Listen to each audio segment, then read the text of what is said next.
Depois de semanas dormindo ao relento, uma princesa parou sua carruagem para o jovem rapaz, perguntando-se se ele tinha um lugar para dormir naquela noite. Ele havia passado meses aventurando-se com seus amigos, mas quando um dragão de terra irrompeu do chão, Tatsumi cortou seu braço antes de mergulhar, matando o dragão instantaneamente. Mas seus amigos haviam desaparecido misteriosamente.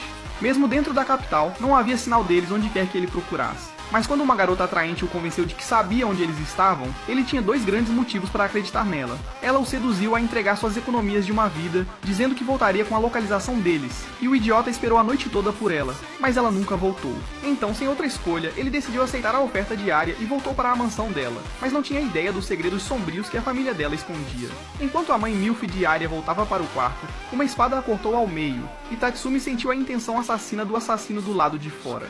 Quando saiu do quarto, lembrando dos cartazes de procurados dos assassinos da família nobre, ele os viu diante de seus olhos. Nesse momento, os guardas começaram a correr para fora, então Akame se jogou no chão para enfrentá-los, correndo para cortar a garganta de um deles, enquanto Bulat perfurava outro com sua lança. Vendo seus subordinados mortos, o último cara correu para salvar sua vida, mas Mina atirou no meio da cabeça dele. Com os guardas eliminados em um instante, Tatsumi correu para proteger Arya, enquanto Leone sufocava o pai da garota até a morte e quebrava seu pescoço. Um guarda estava correndo para o armazém com Arya, e Tatsumi chegou ao local dela, mas Akame foi rápida em responder e os impediu de entrar. Tatsumi assumiu uma postura de batalha, mas ela o ignorou e usou sua cabeça como trampolim para matar o guarda que estava disparando balas contra ela. Quando estava prestes a acabar com Arya, Tatsumi a impediu, e Akame deu a ele a chance de ir embora, já que ele não era o alvo. No entanto, ela não hesitaria em matá-lo se ele atrapalhasse, mas Tatsumi ignorou sua ameaça e correu em sua direção. Ele balançou a espada sem rumo e Akame pulou no ar para desviar do ataque antes de perfurar seu peito com a espada. No entanto, um amuleto da sorte dado a ele por seus amigos bloqueou a espada dela, e quando ele viu Akame se aproximando novamente, perguntou por que ela estava tentando matar uma garota inocente. Ela ignorou a pergunta e estava prestes a decapitá-lo, mas Leone a impediu no último segundo, e destruindo a porta do depósito, pediu a Tatsumi que visse as atrocidades cometidas pela garota, que ele acabou de chamar de inocente. A sala estava cheia de cadáveres que a família de Arya torturou, e Leone revelou que eles atraíam idiotas como Tatsumi para sua casa, e os usavam como brinquedos, torturando-os até morrerem por causa dos ferimentos. O corpo de Saio estava pendurado no depósito com outros cadáveres, e Tatsumi viu Ieyasu em uma cela, que lhe contou que Arya os convidou para sua casa e torturou Saio até a morte. Seu corpo também estava coberto de feridas, e apesar de suas atrocidades terem sido reveladas, Arya ainda não sentia remorso por seus atos horríveis. Ela pensava que as pessoas da aldeia eram como gado que nobres como ela podiam tratar como animais e fazer o que quisessem com eles. Quando Akame estava prestes a acabar com sua vida miserável, Tatsumi a impediu e acabou matando-a ele mesmo. Ao ver seu amigo matar o cativo, Ieyasu sentiu-se aliviado e começou a vomitar sangue. Ele estava apenas aguentando até agora na esperança de que alguém vingasse por ele. E quando isso aconteceu, ele não conseguiu mais aguentar e morreu nos braços de Tatsumi. Akame estava prestes a ir embora, mas Leone não queria deixar Tatsumi para trás. Então ela o arrastou pelo cabelo e disse aos seus aliados que ele era um deles a partir de agora. Ele tentou retaliar, mas Akame disse-lhe que ninguém podia convencer Leone a mudar de ideia, uma vez que ela tomasse uma decisão. Então Bulat agarrou-o e levou-o para o esconderijo deles. Na manhã seguinte, ele sentou-se junto aos túmulos dos seus amigos, perguntando-se se havia algum significado na sua aventura. Mas Leone apareceu do nada para perguntar se ele tinha decidido juntar-se a eles. Quando ele disse que não, Leone o levou até Xiao e pediu para ela dizer algo encorajador, então ela o ameaçou a se juntar ao Night Raid ou cortaria seu charme asiático. Enquanto ele tremia de medo, Mina chegou na sala e queria que Leone explicasse sua razão para deixá-lo entrar no esconderijo deles. Então Leone disse a ela que Tatsumi era um deles agora. Depois que Mina zombou dele, Leone o levou ao campo de treinamento onde ele viu Bulat treinando sozinho. Ele não conseguiu reconhecê-lo, então Bulat revelou que era ele quem estava usando a armadura. E quando apertou as mãos com ele, Leone avisou que Bulat era gay, e Tatsumi ficou assustado pensando que sua castidade estava em risco. Depois de se encontrar com Lovick, que estava tentando espiar as garotas, Leone o levou para conhecer Akame, que estava comendo a carne de um monstro de alto nível que ela havia matado. Ela jogou um pedaço de carne para Leone, mas não deu nenhum para Tatsumi, já que ele não fazia parte do grupo deles. A líder deles, Nadienda, estava sentada ao lado dela também, e quando perguntou a Leone por que ela estava relaxando, Leone tentou fugir, mas Nadienda a puxou de volta com seu braço protético, e depois de perguntar a Leone sobre Tatsumi, ordenou que trouxessem todos para uma reunião. Depois de ouvir sua história, Nadienda também convidou Tatsumi para se juntar ao Night Raid, e disse que ele não seria morto mesmo se decidisse não se juntar a eles, embora ainda tivesse que ficar lá, pois conhecia o esconderijo secreto deles. Tatsumi deveria vir para o reino imperial e ganhar dinheiro para ajudar sua aldeia a sair da pobreza. Mas a capital estava cheia de pessoas corruptas e maliciosas. Então Bulat recomendou a Tatsumi fazer algo sobre essas pessoas corruptas, juntando-se ao Night Raid. E Nadienda disse a ele que seu esquadrão poderia ser o mais adequado para ele. Afinal, Eles eram uma força anti-imperial criada pelo exército revolucionário para buscar pessoas corruptas e eliminar suas injustiças. Vendo que estavam tentando tornar o castelo imperial um lugar melhor para seus cidadãos, Tatsumi pensou que eles eram os buscadores da justiça. No entanto, eles riram dele, lembrando-o de que, no final, eram apenas assassinos, mesmo que as pessoas que matavam fossem corruptas. Mesmo assim, Tatsumi queria se juntar a eles, pois percebeu que também o pagariam, e Nagenda o parabenizou. Ela instruiu Akame a ajudar Tatsumi com seu treinamento, mas nos próximos dias, ele apenas fez comida deliciosa para todos, já que era o único que sabia cozinhar. O restante dos membros, exceto Leona, estavam prestes a sair em uma missão de emergência. E Mina disse a Tatsumi que a única lâmina que ele podia empunhar era a faca de cozinha, porque ele era uma mulher. Depois, Akame levou Tatsumi para pescar alguns peixes, e após fazer sua Excalibur desembainhar ao remover sua armadura de enredo, ela pulou no lago. Ela jogou peixes em uma cesta, pegando-os com as mãos nuas, e instruiu Tatsumi a ficar absolutamente imóvel para pegar sua presa. No entanto, no final, ele conseguiu pegar apenas 2 peixes. Sentada à mesa com eles, Leone apresentou a Nagenda os esboços dos seus próximos 2 alvos, Ogre e Jamal, que eram extremamente corruptos, mas incriminavam os pobres para escapar de suas atividades erradas. Nagenda aceitou imediatamente o caso, pois odiava escória como eles. E Leone disse a ela que Ogre seria um oponente formidável, que sempre viajava com um grupo de soldados e tinha boas habilidades de esgrima à sua disposição. Como os outros não estavam presentes, Tatsumi queria fazer esse trabalho, mas ao contrário dos outros 2 que o motivaram, Akame sentia que matar Ogre estava além das capacidades dele, pois acreditava que ele não tinha a determinação para matar alguém sem hesitação. Mas Tatsumi estava confiante em si mesmo, e eventualmente, foi para a área onde o Ogre geralmente era encontrado. Como Akame foi um pouco dura com ele, Leone contou a Tatsumi sobre o passado dela, dizendo que ela e sua irmã Kurome foram compradas pelo Império e forçadas a entrar em um programa de treinamento de assassinos. Ela conseguiu se tornar uma assassina, que trabalhava a serviço do Império. Mas quando realizava suas missões, percebeu a verdadeira natureza do Império, e Nagenda conseguiu fazê-la se juntar ao exército revolucionário, onde perdeu muitos de seus aliados. Depois, Akame e Leone derrubaram Jamal secretamente, e ao mesmo tempo Tatsumi implorou a Ogre para ouvir seu pedido em um lugar privado. Quando se afastaram do público, ele implorou para ser recrutado no exército imperial, mas Ogre o ignorou e começou a voltar. No entanto, quando Tatsumi pegou sua espada, Ogre percebeu sua intenção assassina e o atacou. Mas Tatsumi levou a melhor por causa de sua velocidade e cortou suas entranhas. Ele pensou que tinha derrotado Ogre e se virou, mas Ogre o pegou de surpresa e começou a dominá-lo com golpes antes de jogá-lo contra uma parede. Saltando no ar, Tatsumi atacou com um golpe de cima, mas Ogre bloqueou-o e contra-atacou com tanta força que o chão abaixo deles foi destruído. Pensando que estava prestes a vencer a luta, Ogre começou a se gabar das pessoas que ele prendeu injustamente, mas a confissão deixou Tatsumi furioso além da conta, e ele cortou ambos os braços dele antes de o cortar em pedaços pequenos. Tendo completado sua tarefa, ele voltou para o esconderijo, e depois que Nagenda o elogiou, ele se gabou para Akame de não ter recebido um único arranhão. Do nada, ela tirou suas roupas, mas o idiota gritou como se fosse uma garota, e se perguntou por que ela estava olhando para o corpo dele. No entanto, ela ficou feliz que ele não estava ferido, e disse que ele fez um bom trabalho. Ele pediu desculpas a ela, mas ela não queria que ele se desculpasse, apenas queria que ele continuasse voltando vivo. Com seu treinamento com Akame concluído, Tatsumi foi designado para Mina, mas se perguntou por que tinha que ser aquela chata entre todos eles. No dia seguinte, Tatsumi e os outros foram matar intrusos que conseguiram descobrir o esconderijo deles. Enquanto os procurava, Gulat vestiu sua armadura Incúrcio, e Tatsumi ficou chocado ao ver que Incúrcio existia no mundo. Enquanto isso, Akame encontrou um trio de assassinos, e enquanto eles tagarelavam sobre como a cortariam em pedaços, Akame matou 2 deles instantaneamente cortando suas gargantas. Mas quando o último cara pensou que tinha sobrevivido, uma maldição foi ativada que terminou sua vida, pois era a habilidade especial de sua Katana One Slice Kill.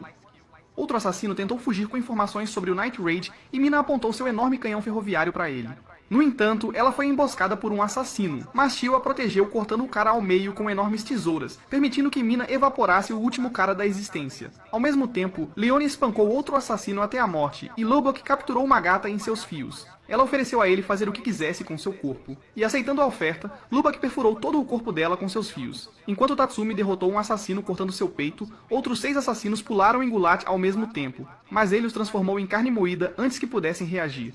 Com todos os assassinos mortos, eles se reuniram, e Bullet elogiou Tatsumi por sobreviver. Naquela noite, ele prometeu a si mesmo tornar o mundo um lugar melhor e continuar vivendo por causa de seus amigos. No dia seguinte, ele esperou Mina acordar e Shio disse a ele que Mina teve dificuldade para sair da cama sozinha. Ela estava prestes a ir acordá-la, mas Nagenda a impediu, pois essa era a tarefa de Tatsumi agora que ele era subordinado dela.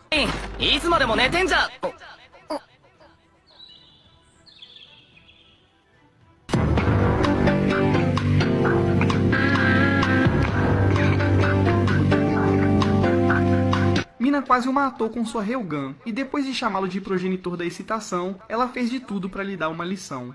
Mais tarde naquele dia, ele foi para a capital com Mina, porque Najenda o aconselhou a aprender com ela. E eles acabaram confrontando dois pestinhas 90 que estavam intimidando uma pequena refugiada. Como punição, Tatsumi cortou as calças deles, e quando a menininha os agradeceu por salvá-la, Mina a aconselhou a ficar forte para que pudesse se proteger da próxima vez. Depois eles fizeram compras em toda a capital, e quando foram a um restaurante para um tradicional chá britânico, Tatsumi reclamou que tudo o que fizeram foi compras, então Mina deu uma surra nele. De repente, eles ouviram um tumulto e viram um grupo de pessoas crucificadas em cruzes para execução pública. A punição foi dada a eles pelo Imperador Criança, que estava secretamente sendo controlado pelo primeiro-ministro Honest. Em sua Câmara Real, o Imperador ordenou que um oficial fosse esquartejado por touros por falar contra suas políticas. Ele fez isso sob as ordens de Honest, e o homem tentou dizer ao Imperador que o glutão gordo estava enganando-o, mas o Imperador confiava completamente no primeiro-ministro. Como se dar-lhe uma sentença de morte não fosse suficiente, Honest disse ao homem que cuidaria de sua bela esposa de todas as maneiras possíveis após sua sentença de morte. E o homem implorou para que alguém fizesse justiça contra aquele demônio.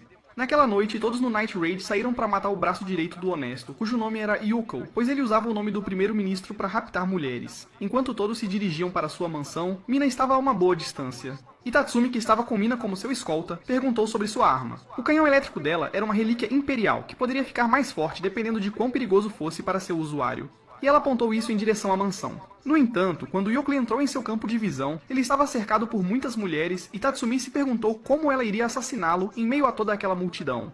Para sua surpresa, Mina atirou nele bem no meio da cabeça e disse a Tatsumi que era um trabalho comum para uma mestre assassina como ela. Com Yokli morto, seus guardas correram para descobrir quem era o assassino, mas se depararam com o resto dos membros do Night Raid. Eles mataram os 4 guardas sem problema, mas Akame sentiu que algo estava errado, pois deveriam ser 5 guardas. O último guarda atacou Mina furtivamente, e Tatsumi teve que se colocar em perigo para resgatá-la. O guarda costumava ser um instrutor de artes marciais, e desviando das balas da arma de Mina, ele se aproximou dela e Tatsumi tentou cortar sua cabeça ao meio com sua espada na tentativa de afastá-lo de Mina. No entanto, quando o guarda agarrou sua espada no ar com as mãos, Tatsumi o segurou e disse a Mina para atirar nele, dizendo que confiava nas habilidades de sniper dela. Quando o guarda atacou Tatsumi de forma selvagem para se libertar, Mina carregou seu canhão ferroviário e fez um buraco em seu peito. O penteado perfeito de Tatsumi foi arruinado pelo canhão ferroviário dela, e ele deu um tapa na cabeça de Mina por ela dizer que era uma franco-atiradora mestre. Todo o Night Raid logo se reuniu, e ao mesmo tempo, Zank, o executor, causou caos na cidade ao decapitar 2 guardas antes de focar sua atenção em um casal. Após decapitar o marido da mulher, ela implorou por sua vida, mas Zank disse a ela que era culpa dela por andar tão tarde da noite e separou sua cabeça de seu corpo. No esconderijo no dia seguinte, Tatsumi praticou com uma grande espada para ganhar força muscular até não conseguir mais mover os braços. E Bulat disse que ele estava desperdiçando sua força ao se mover desnecessariamente. Naquela noite, Najenda reuniu todos e informou sobre um assassino em série que rondava a noite e decapitava todos que encontrava. Lubok rapidamente adivinhou que era Zank, e quando Tatsumi perguntou sobre ele, Mina revelou que ele costumava trabalhar na maior prisão da capital. Depois de ganhar muito poder, o primeiro-ministro enviava cada vez mais pessoas para serem executadas, e após decapitar os prisioneiros por anos, ele desenvolveu um gosto por isso e enlouqueceu. Tatsumi imediatamente quis ir detê-lo, mas Bulat disse-lhe que Zank roubou a relíquia imperial do diretor antes de fugir da prisão, então aconselhou-o a ficar junto com os outros.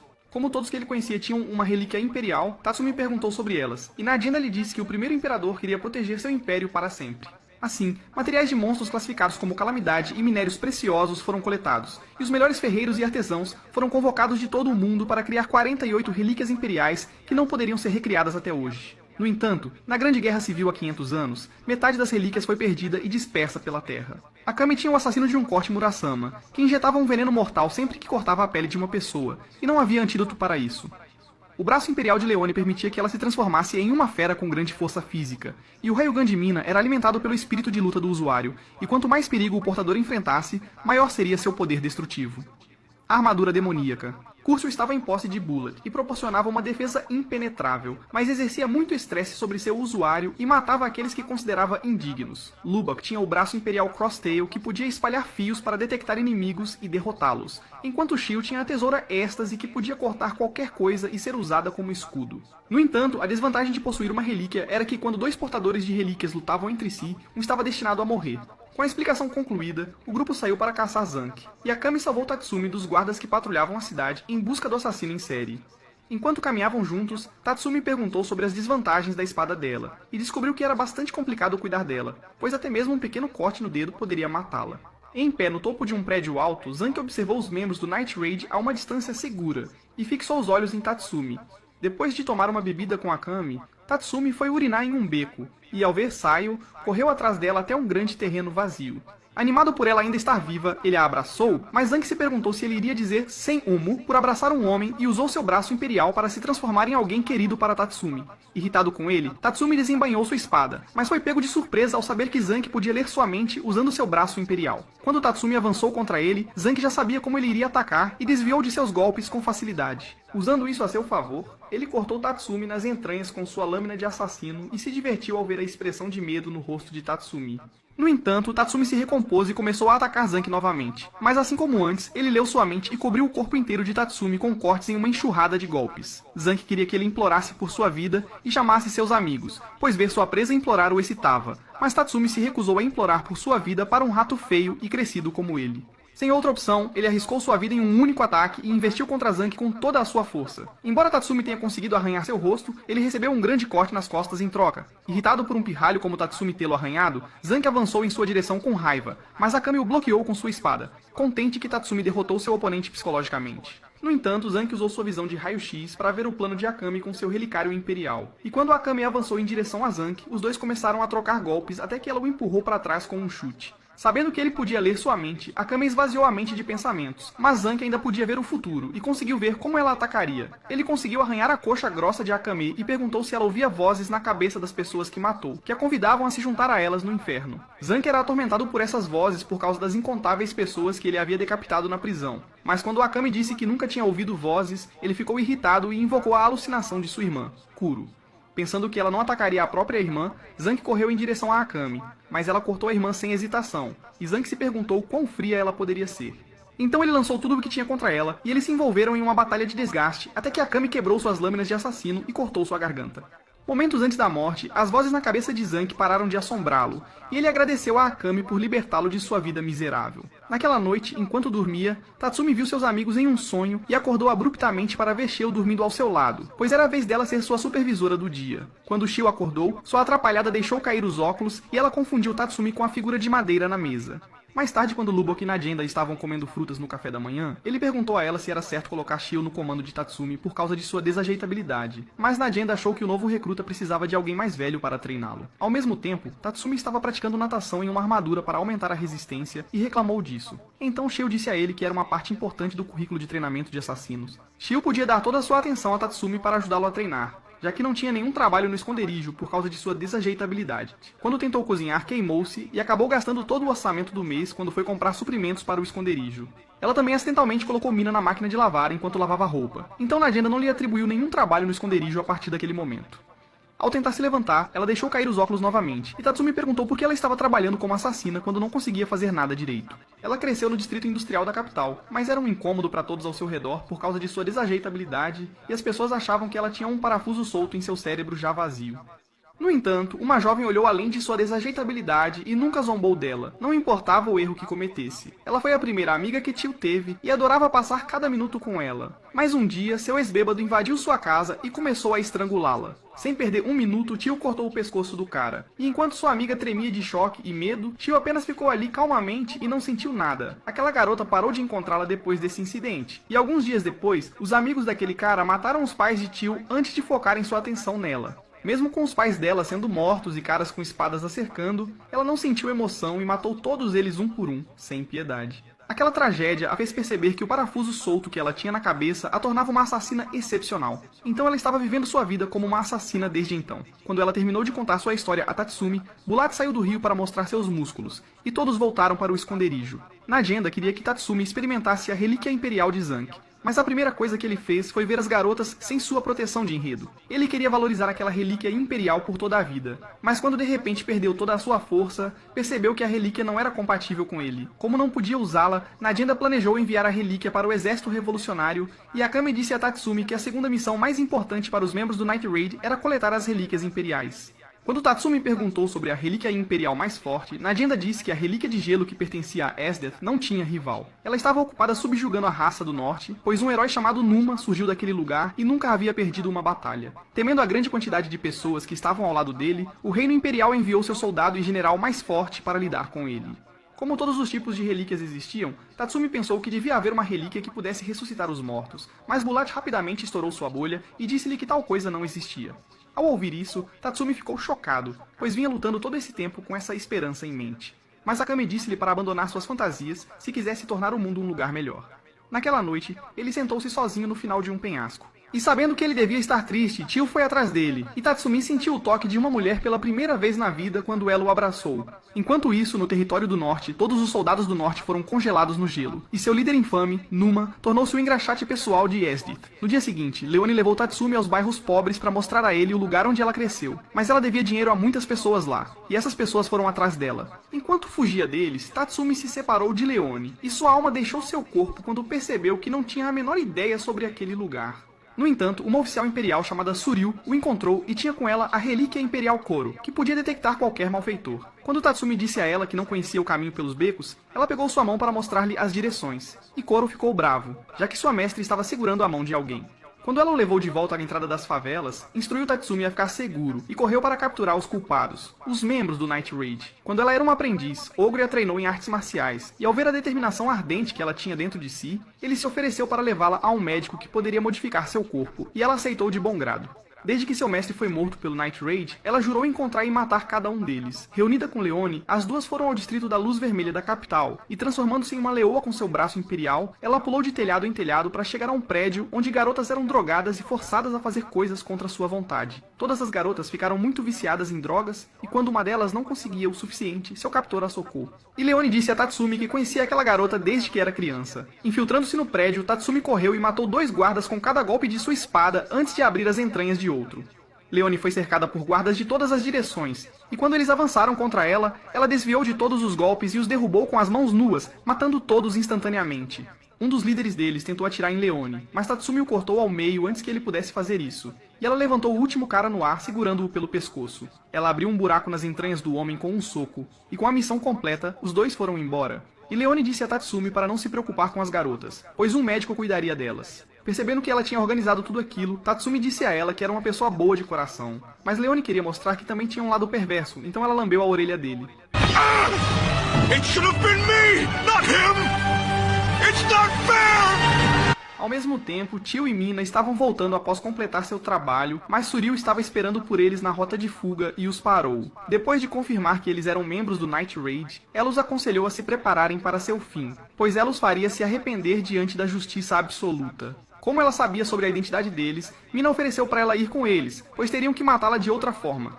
No entanto, Suryu não tinha a intenção de fugir, já que eles mataram a pessoa que ela chamava de mestre e queria se vingar. Quando Mina atirou nela, Koro se transformou de um cachorrinho fofo em uma abominação horrível do mundo e absorveu seus ataques. Suryu atirou neles com suas armas tonfa, e quando Tio e Mina se afastaram para desviar das balas, Koro avançou sobre eles com uma boca que tinha 1000 dentes. Tio cortou seu rosto e, pensando que estava morto, ela começou a se mover em direção a Suryu, mas Koro se regenerou completamente em um instante. Depois que Mina o afastou com sua abóbora, ela lembrou a Tio que relíquias vivas como Koro tinham um núcleo em algum lugar do corpo. Então, a menos que destruíssem isso, ele continuaria se regenerando. Sob as ordens de Suryu, Koro cresceu seus braços e atacou as duas com uma enxurrada de socos. Tio fez o melhor que pôde para segurá-lo, bloqueando seus socos com suas tesouras, dando a Mina uma chance de pular no ar e explodi-lo. No entanto, ela não conseguiu encontrar seu núcleo, e Koro regenerou-se novamente. Aproveitando a fumaça do ataque de Mina, Tio se aproximou de Suryu, e cegando-a com a habilidade de sua tesoura, tentou cortá-la ao meio, mas Suryu conseguiu bloquear seus ataques usando as lâminas em seu braço. Quando Koro estava prestes a intervir, Mina atirou nele para mantê-lo longe de Shio, que conseguiu encurralar Seryu contra uma cerca de metal. Ela escapou para a floresta, mas enquanto fugia dela, tropeçou por causa de uma pedra no chão, e Shio conseguiu cortar os 2 braços dela.